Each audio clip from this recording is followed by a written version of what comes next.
What's up guys, and welcome to a brand new video, and it's a bit of a bonus video in fact today. We've got a mid-season review of the 2012 season in the Ultimate Career, and yeah, seeing as it's been precisely 7 years since the last time I uploaded an Ultimate Career video, I thought it would be a good idea to just sort of, refresh your guys and, well, to be fair, mainly just refresh my memory of what's gone on in the first half of the season. I thought you guys would just sort of enjoy this sort of video.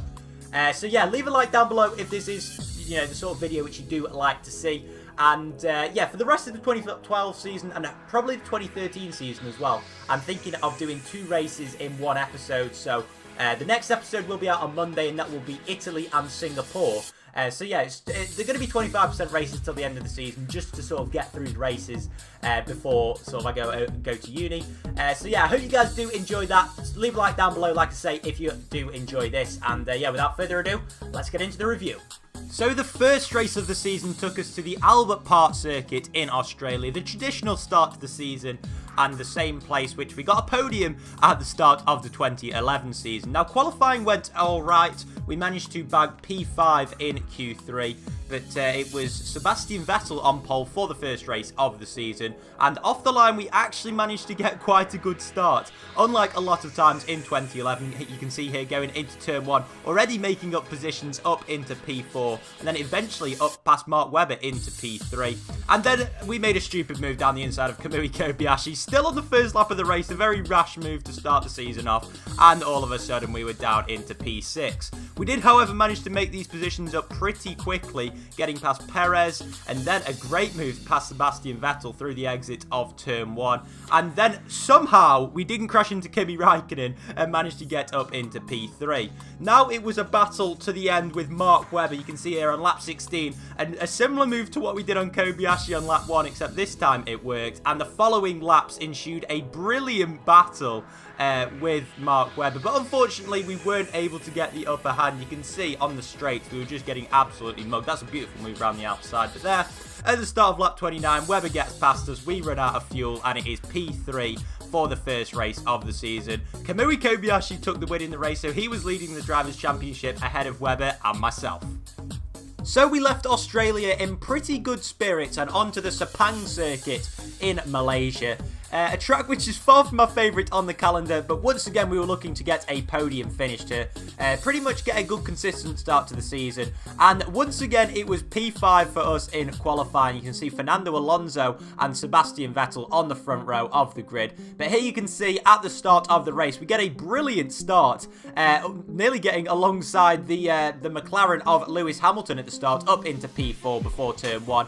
And on the exit of turn 1 we in fact managed to get Sebastian Vettel up into P3, and then on lap 3 we make a beautiful move down the inside of Lewis Hamilton up into P2. But of course all good things come to an end, and on lap 25, just 4 laps from the end, we bit it in the gravel trap, meaning that Hamilton re-overtook us, and that was the end of the race. We managed to keep P3, which is a pretty decent start to the season. You can see Alonso and Hamilton making up the other 2 podium places, with Vettel and Button just behind us. That meant that we were leading the Drivers' Championship as we went into round 3 in China.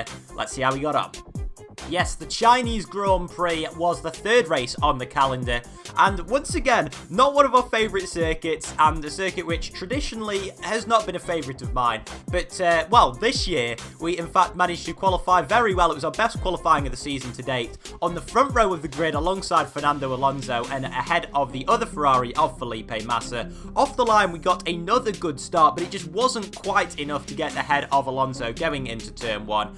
But on just lap 3, we managed to take the lead of the race due to a mistake from Fernando Alonso, but it was my chance to make a mistake on lap 9, going all the way down into P3, the 2 Ferraris passing me. But on lap 11 we did manage to get past one of the Ferraris of Felipe Massa, and then with just 2 laps to go, Lewis Hamilton passed us in what turned into a real ding-dong battle in the last 2 laps of the race. You can see running side by side here through the first couple of corners on the final lap of the race, and we were trying really hard to get that P2, and eventually going into the sweeping middle sector, we did actually manage to get ahead of Hamilton, and going into the second to last corner, we were just behind him, and there we go. We hit the back of him into the final corner, and well, after all that, we ended up missing out on a podium spot. I'm not sure what Jenson Button was doing, but it was P4 in the end in what was a pretty disappointing race.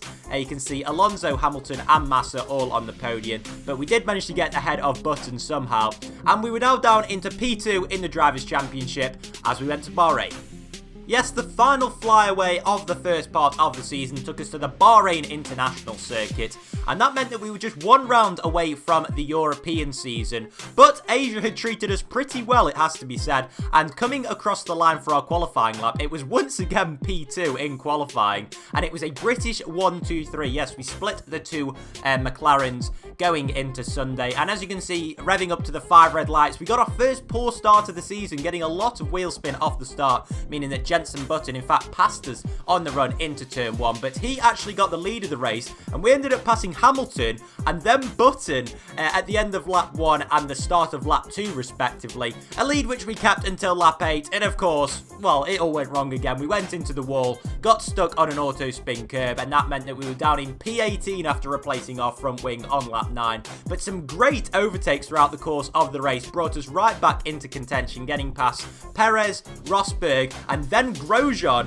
who in fact went into us, meaning that we lost a bit of our front wing, but that wasn't enough to stop us from getting past Michael Schumacher, and then Jenson Button up into P4. That was where we ended the race. Mark Webber took a victory, I believe it's his first of the season, with Hamilton and Massa making up the other 2 podium spaces, Button down in P6 and Alonso down in P12, which meant that we were now level on points with Lewis Hamilton going into Europe. So we may have been winless going into the European season, but we certainly had plenty of optimism going into the Spanish Grand Prix. A race which hadn't treated us well back in 2012, but we were looking to get on the front foot right from the start of the weekend, and we did just that by taking our first pole position of the season. And off the line, we actually managed to get a pretty decent start, keeping our lead into turn 1. But just 7 laps into the race, after running wide, Sebastian Vettel took advantage and he went up into the lead. But we did manage to take it back on lap 8. Then the rain came down on lap 17 and we decided to go onto the intermediate tyres, a decision that saw us go into P2. Felipe Massa pulled a blinder on the strategy. And then on just lap 19, the rain was too heavy for intermediates and we were on the full wets. And after getting ahead of Massa on strategy, we managed to take our first win of the season, an expertly done race in changeable conditions. And yeah, there you can see ahead of Massa and Button, and Pastor Maldonado also took P5.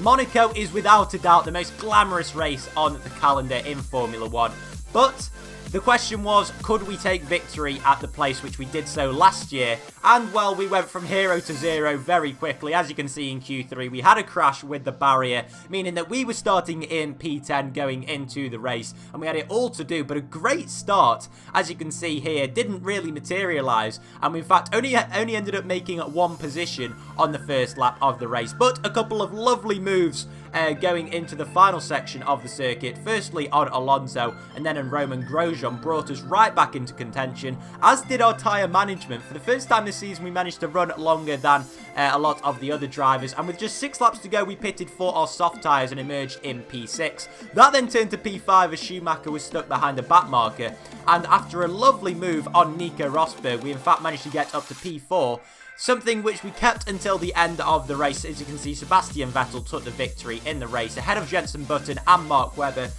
All of our title rivals finished above us, apart from Lewis Hamilton and Fernando Alonso, who were down in 8th and 9th, but we extended our lead at the top of the drivers' standings. So round number 7 takes us away from Europe and to the beautiful city of Montreal at the Circuit Gilles Villeneuve for a Canadian circuit which has treated us well on the channel in the past, but unfortunately qualifying was not the same story. The rain started to fall, as you can see, and we got out at completely the wrong time, meaning we started 10th on the grid, but after a pretty decent start, we got past Nico Hülkenberg, straight off the bat, and a brilliant turn 1 saw us up into P7 before Sebastian Vettel lost his front wing, meaning we were up into P6. But after getting up to P5, we got our first corner cutting penalty of the season, and at the same chicane, it just went from bad to worse.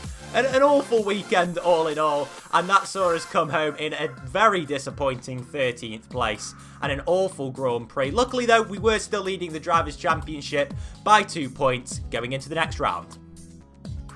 So Valencia, the street circuit which has been on the calendar since 2008, and this was the final year that it was on the calendar, so the final time visiting this circuit. And well, it wasn't really great in qualifying, only getting a P10 as you can see, and you will be able to see now that we just literally went out at the wrong time on the wet tyres in the wrong conditions, and yeah, it was as simple as that really. But luckily the race was dry, and as you can see, we get a reasonably decent start. But just like in Monaco, the turn 1 is so tight, and we found ourselves down all the way in P13 at one point, but we made some brilliant overtakes, and you can see a selection of them here, getting up into P7 and then up into P6. Like I say, just the overtaking moves in this Grand Prix were fantastic. A lovely move down the inside of Grosjean there, and that saw us with 10 laps to go to be in a 4-way fight for the lead. All of us separated by just a few seconds, and you can see us here getting past Fernando Alonso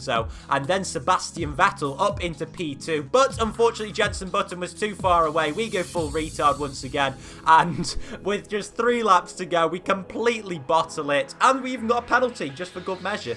And it was another no points finish. We are on a barren run at the moment. P12, Jenson Button, Vettel and Alonso all stood on the podium. And that saw us 18 points off the lead of the Drivers' Championship as we went in to the next round. So Silverstone, our home Grand Prix, a circuit which I absolutely adore. Probably my top 3 favourite circuits, and well, what better place to go to when we need a bit of luck. And as you can see, coming around the final corner here wasn't quite good enough for pole. We were 2 1,000ths off Sebastian Vettel, but another front row start. And as you can see, going into turn 1 here, we actually get a pretty good start. But, actually, before the end of the first lap, it was all looking very good. You can see, before the end of Sector 1, getting up into P1. And although the rain started to fall, and, well, it just, you know, started to go from bad to worse as it had been in the last few races, we lose our front wing. But regardless of that, we actually emerged from the pits with a set of wet tyres in the lead of the Grand Prix. So the front wing change came at a convenient point, and as you can see, coming around the final corner, by far our most convincing victory of the season. Not that that takes much doing, but there you can see we were back on top of the Drivers' Championship after a chaotic race, 6 points ahead of Button.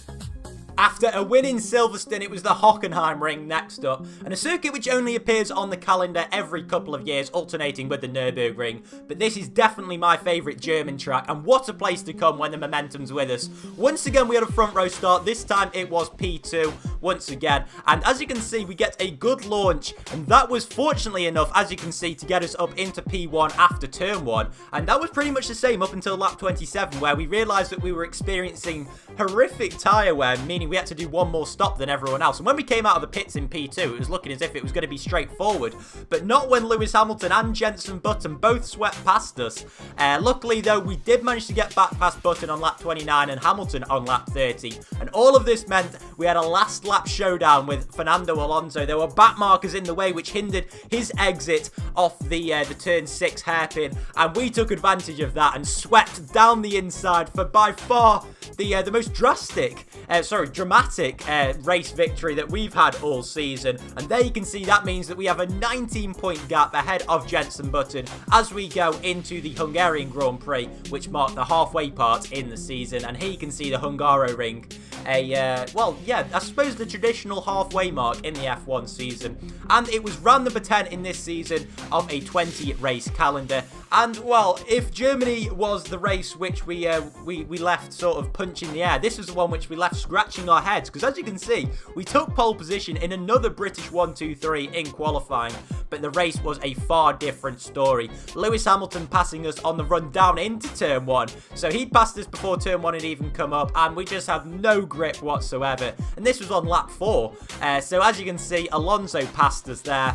and we did manage to get back past him, but there you can see Mark Webber just getting back past us, and well, on lap 31, even Pastor Maldonado managed to get past us. I mean, we've outscored him all season, and then he comes up with that. But luckily, we did manage to take P4 in the end. It was Lewis Hamilton who took victory, but it was a very disappointing Grand Prix. Although there was one Williams driver on the podium, which showed that the car did have pace. And there you can see we have a 17-point lead going into the second half of the season. And the Belgian Grand Prix, always an exciting race. And round number 11 saw a variety of conditions. This is the final race in this in this sort of mid-season review, and you can see here in Q1, you know, we're just in P18 as you do, and come across the line, and yeah, it's just is still P18. And for the first time this season, we failed to get to Q3 out in Q1, and you can see there's a Mercedes and Ferrari surrounding us, and as we sort of bumper car our way into turn 1, we managed to make up a few positions, also getting a position up Eau Rouge, and that was the same on lap 2 as we sweep down the inside of Kimi Raikkonen for possibly our best overtake of the season. And well, the rain came, we put on the intermediates, and once again it was a strategical call which saw us lead the Grand Prix on just lap 8. Cars were spinning everywhere, but on lap 22, well, the strategy just completely undid us. Everyone was on the dries apart from myself, who was still on the intermediate tyres, and Sergio Perez swept round the outside of us with just a few corners remaining, and then Roman Grosjean even managed to get back past us as well. Somehow though, we managed to stay ahead of Sebastian Vettel to just about take a podium, and wow, that, my friends, is how the first half of the season has looked. As you can see, Perez, Grosjean, myself made up the podium for round number 11, and that just about caps off the mid-season review. So currently we are 32 points ahead of Lewis Hamilton, 37 points ahead of Mark Webber, and 46 ahead of Jenson Button as we go into the Italian Grand Prix. And Williams are currently sitting in third in the constructors' standings. I wonder how the rest of the season's going to pan out.